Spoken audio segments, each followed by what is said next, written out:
The cafe in Montmartre was exactly the kind of place Rebecca would choose. Elegant, overpriced, and perfect for people who wanted to be seen. I watched her through the window, sipping her 15 euros latte while scrolling through her phone, not a care in the world. She hadn't changed much in 5 years. Same perfectly styled blonde hair, same designer clothes, same air of casual superiority. The only difference was that now she was living off our parents' retirement savings, all $4.2 million of them. My name is Sarah Matthews, and I've spent the last 5 years hunting down my sister. Not for revenge, though God knows I wanted it. No, this was about justice, about making things right for our parents who now worked retail jobs in their 70s because their brilliant investment advisor daughter had cleaned up their accounts and disappeared. I checked my watch, 2:45 p.m. Right on schedule. Taking a deep breath, I adjusted my dark wig and sunglasses, picked up my designer handbag, a clever fake, and walked into the cafe. Bonjour, I said to the hostess in carefully practiced French. I'm meeting someone. Ah, there she is. I pointed to Rebecca's table by the window. Before the hostess could stop me, I walked over and sat down across from my sister. Rebecca looked up, annoyed at the intrusion, then froze as I removed my sunglasses. Hi, Bex, I said quietly, using her childhood nickname. Long time no see. The color drained from her face. Sarah? What? How did you find you? I smiled, though there was no warmth in it. That's an interesting story. Almost as interesting as how you managed to forge Mom and Dad's signatures on those transfer documents. She glanced toward the door, calculating. I could practically see the wheels turning in her head. Could she make a run for it? Create a scene? Call security? Don't bother, I said, opening my handbag and pulling out a manila envelope. Running won't help. Not this time. What do you want? She hissed, her perfectly manicured hands clenching around her coffee cup. Money? Is that it? Come to guilt-trip me into sharing. I laughed, the sound sharp enough to make heads turn at nearby tables. Money? You think that's why I spent 5 years tracking you down? No, Bex. I'm here because you destroyed our family, and now you're going to help me fix it. She leaned back, some of her old confidence returning. Or what? You'll tell the police? Go ahead. There's no proof I did anything wrong. The transfers were all legal, signed and notarized. I opened the envelope and slid out a stack of papers. Actually, that's where you're wrong. See, while you were living it up in Paris, I've been very, very busy. Her eyes flickered to the documents, then back to my face. What is this? This, I said, tapping the papers, is everything. Every forged document, every fake signature, every illegal transfer, and most importantly, proof of where the money went. Would you like to know how I found it all? She didn't answer, but I could see fear creeping into her eyes. It started with Dad's signature on the final transfer form. I continued. You were always good at forgery. Remember all those report cards you used to fake in high school? But you made one mistake. Dad's arthritis was acting up that week, and his signature would have been shakier than usual. Yours was perfect, too perfect. Rebecca's hand trembled as she reached for the papers, but I pulled them back. That got me thinking, what else had you faked? So I did some digging. A lot of digging. Did you know Mom kept all their old bank statements? Every single one, going back 20 years. It took months, but I compared every signature, every document, every transaction. You're bluffing, she whispered, but we both knew she didn't believe that. I pulled out my phone and opened a series of photos. This is you at HSBC Paris, opening an account under the name Rebecca Laurent. This is you transferring funds through 3 different shell companies, and this, I swiped to the last image, is you meeting with Jean-Paul Dupont last week. She flinched at the name. How do you know about Jean-Paul? Your business partner? The one helping you launder money through his art gallery? Oh, I know all about him, including the fact that he's already under investigation by the French Financial Crimes Unit. For the first time, real fear showed on my sister's face. Sarah, listen. No, I cut her off. You listen. In about 30 seconds, a man is going to walk through that door. He's from Interpol's Financial Crimes Division. The only reason he's not already here is because I convinced him to give me a chance to talk to you first. She glanced at the door, panic rising in her eyes. But, I continued, there might be another option. If you're interested. Rebecca's eyes snapped back to me. What kind of option? I pulled out another envelope. The kind that keeps you out of prison. But trust me. Sister dear, you're not going to like it. The cafe door chimed as it opened. Rebecca's face went white as she saw the tall man in a dark suit walk in. Time's up, I said softly. What's it going to be? Rebecca's hand shot across the table, grabbing the second envelope. What do you want? She whispered urgently, eyes darting between me and the Interpol agent who was now speaking quietly with the hostess. I smiled, feeling a grim satisfaction at seeing my usually composed sister so rattled. It's quite simple, really. You're going to give the money back. All of it. She let out a strangled laugh. Simple? Sarah, I can't just. It's not that easy. The money's tied up in investments, properties. You mean the art gallery? The townhouse in the 16th arrondissement? The Swiss bank accounts? I leaned forward. I told you, Bex. I know everything. The Interpol agent was slowly making his way through the cafe, apparently checking each table. We had maybe 2 minutes left. Even if I wanted to, Rebecca hissed, I can't liquidate everything immediately. It would take time. 3 days, I said firmly. You have 3 days to transfer everything back to our parents' accounts. The routing numbers are in that envelope, along with instructions for how to make it look legitimate. Her eyes narrowed. And if I don't? I nodded toward the approaching agent. Then I stopped stalling him. Everything I've discovered goes to Interpol, the FBI, and the French authorities. You'll spend the next decade in prison, and Jean-Paul right along with you. You do that? To your own sister? My sister? I felt a surge of anger. My sister died the day she stole our parents' future and ran away to Paris. You're just the criminal wearing her face. The agent was just 2 tables away now. Rebecca's hands shook as she opened the envelope, scanning the contents quickly. 3 days, she asked, her voice barely audible. I nodded. And Rebecca, if you try to run, if you try to hide the money, if you do anything except exactly what those instructions say. I gestured to the approaching agent. Well, let's just say this is only a small taste of what I can do. She swallowed hard, then forced a smile as the agent reached our table. Mademoiselles, he said politely, I apologize for the interruption. We are conducting a routine check. I held up my hand, speaking in French. No need, Inspector Rousseau. My sister and I were just finishing our conversation. Weren't we, Bex? Rebecca clutched the envelope to her chest and nodded. Yes, we were. I stood up, gathering my things. Remember, 3 days. Don't disappoint me again.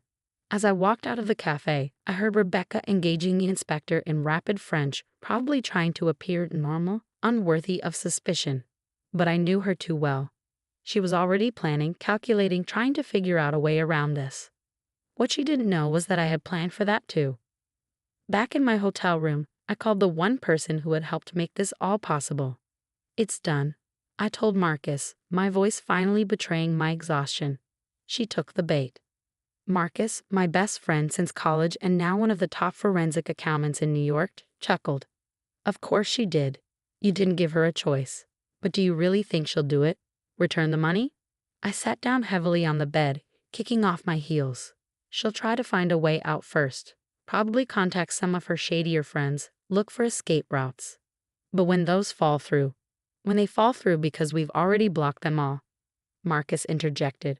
Right. When she realizes she's truly trapped, she'll follow the instructions. Rebecca's a survivor. She'll choose losing the money over losing her freedom. And the inspector? He played his part well. I smiled, remembering the look on Rebecca's face. Perfectly. She never suspected he was just an actor I hired. Having him there made everything else I said more credible.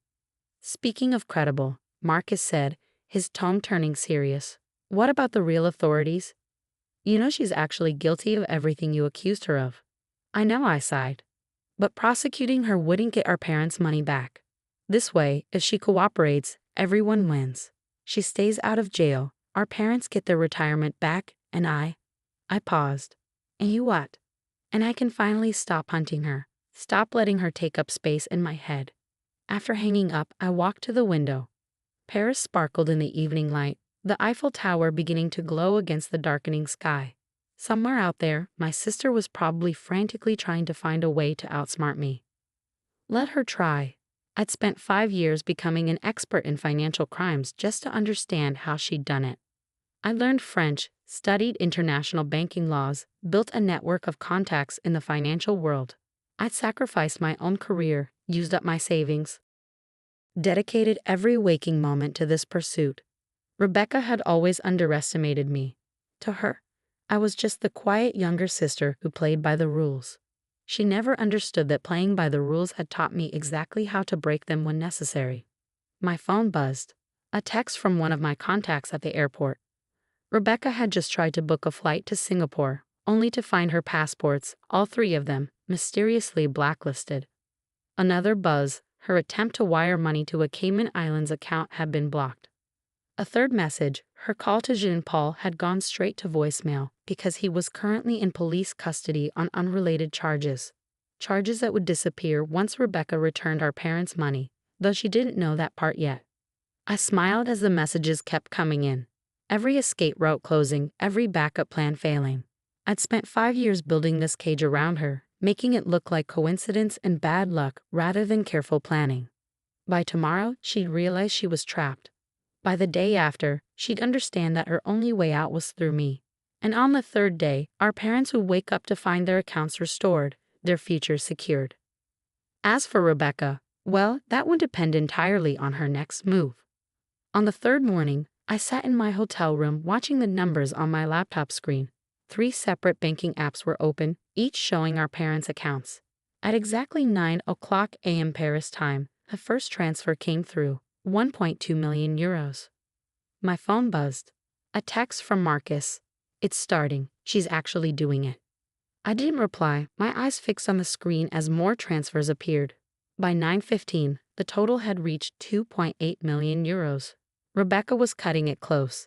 She had until noon to complete the transfers according to my instructions.